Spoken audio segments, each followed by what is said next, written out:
Hello everyone, সবাই কেমন আছো? আশা করি সবাই ভালো আছো। আমি এসে গেছি আজকে আরও একটা ব্লগ নিয়ে। আজকে 26শে জুলাই আমার বার্থডে, আর বার্থডে দুদিন আগে থেকে আমার এত শরীর খারাপ, যার জন্য আমি সকাল থেকে ভিডিও কোনো শ্যুট করতে পারিনি। একদম লাঞ্চ থেকে ভিডিওটা নিয়েছি। আর তোমরা দেখতে থাকো পুরো ভিডিওটা। আমি বার্থডের দিন সারাদিন কী করলাম, কী গিফট পেলাম, পুরোটাই এই ব্লগে তোমরা দেখতে পাবে। ভিডিওটা ভালো লাগলে অবশ্যই একটা লাইক, কমেন্ট, শেয়ার করে দিও। এরপর লাঞ্চের পর আমরা বেরিয়ে পড়লাম কেক আনতে। এই যে সারাদিনই বৃষ্টি হয়েছে, যার জন্য রাস্তার এরকম অবস্থা দেখতেই পাচ্ছ। এরপর আমি আর আমার বোন গেলাম কেক আনতে।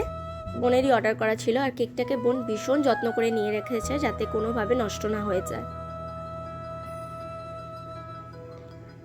এরপর আমি যাচ্ছি সেখানে যেখানে আমার জন্য একটা সারপ্রাইজ ছিল। সত্যি কথা বলতে আমি বিকেলে বুঝেই গেছিলাম যে আমাকে কোনো একটা সারপ্রাইজ দেওয়া হচ্ছে। ওরা তিনজন মিলে কিছু একটা প্ল্যান করেছে যেটা আমি জানি না। যাই হোক, এইটা হচ্ছে সারপ্রাইজ। আমি তো ভীষণ খুশি হয়েছিলাম। ওরা তিনজন মিলে চেষ্টা করেছে আমার বার্থডেটা স্পেশাল করে দেওয়ার, বা করেছে, যেটার জন্য আমি ওদের thank you. Happy birthday to you, happy birthday.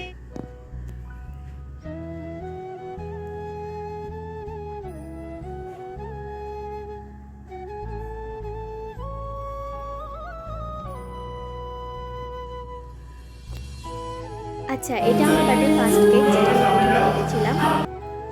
এটা আমার বোন, এটা পিকু। যাই হোক, ভিডিওতে আমি বললাম তিনজন মিলে সারপ্রাইজ দিয়েছে, কিন্তু আমি ভিডিওতে দুজনকে দেখালাম, আর একজনকে দেখালাম না, কারণ সে ভিডিওতে ভীষণ শাই, ভিডিওর সামনে আসছিল না, তার জন্য আমি ভিডিওতে তাকে নিইনি। যাই হোক, তারপরে গেলাম আমরা রেডাতে, দোলতলা রেডা। সারাদিনটা আমার ভীষণ ভালো গেছে, হয়তো জ্বরটা না থাকলে আরও ভালো যেত।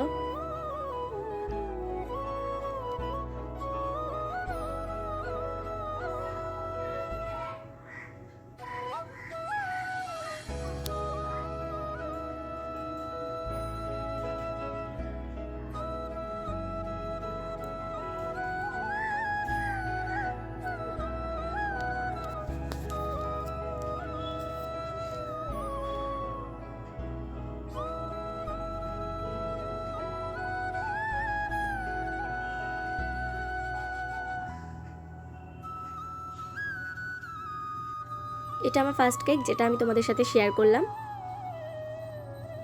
আর এটা আমার সেকেন্ড কেক যেটাও আমি তোমাদের সাথে শেয়ার করলাম। এরপর আমি তোমাদের দেখাতে চলেছি আমি বার্থডেতে কি গিফট পেলাম। যাই হোক, দেখতে থাকো ভিডিওটা পুরোটা। এটা আমার বোন হাতে বানিয়েছে নিজের, যার মধ্যে ছিল একটা চিঠি যেটা আমাকেও লিখে দিয়েছে। ভীষণ কিউট ছিল দেখতে, যেটা আমি শেয়ার করছি তোমাদের সাথে। আর এখানের মধ্যে আছে বার্থডে ড্রেস, যেটাও আমার বার্থডেতে গিফটই পাওয়া। আর এগুলো সমস্ত যা যা দেখছো তোমরা, সেগুলো সবটাই আমার গিফট, বার্থডে গিফট। যাই হোক, ভিডিওটা ভালো লাগলে অবশ্যই লাইক, কমেন্ট, শেয়ার করে দিও।